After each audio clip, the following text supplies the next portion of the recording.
கருவேப்பிலை முருங்கைக்கீரை பருப்பு பொடி ரெடி பண்றதுக்காக கருவேப்பிலை நம்மளோட மரத்துல இருந்து பறிச்சு எடுத்துட்டு வந்துட்டு இருக்கேன். இது நல்ல ஃப்ரெஷ்ஷா இருக்கும். எந்த விதமான மருந்தும் அடிக்காம வளர்ந்த கருவேப்பிலை. குழந்தைங்களுக்கு கொடுக்கும் போது இந்த மருந்து அடிச்சு வளர வைக்கிற காய்கறிகள் அதுக்கப்புறம் கீரை வகைகள்லாம் கொடுக்க கூடாது. வீட்டுல வளர்ந்தது அப்படின்னு பாத்தீங்கன்னா மருந்து இல்லாம நம்ம வந்து வளர வச்சிருப்போம். அதுல வந்து சத்துமே அதிகமா இருக்கும். ஸோ நம்மளோட முருங்கைக்கீரை கருவேப்பிலை பருப்பு பொடி உங்களுக்கு வேணும்னா ஸ்க்ரீன்ல தெரியற வாட்ஸ்அப் நம்பருக்கு கான்டாக்ட் பண்ணி பர்ச்சேஸ் பண்ணிக்கோங்க.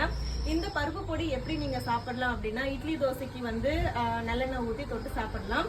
அப்படி இல்லைன்னா சூடா இருக்கிற சாதத்துல 2 ஸ்பூன் அளவுக்கு போட்டு நெய் இல்லைன்னா நல்லெண்ணெய் ஊற்றி சாப்பிடலாம். அதுவுமே இல்லைன்னா நீங்க பொரியல் இல்லைன்னா குழம்பு எது வச்சீங்கனாலும் அதுல 1 ஸ்பூன் வந்து போட்டு சாப்பிடலாம். டெய்லி வந்து கருவேப்பிலை இன்டேக் எடுத்துக்கும் போது ஹேர் ஃபாலும் கண்ட்ரோல் ஆயிடும்.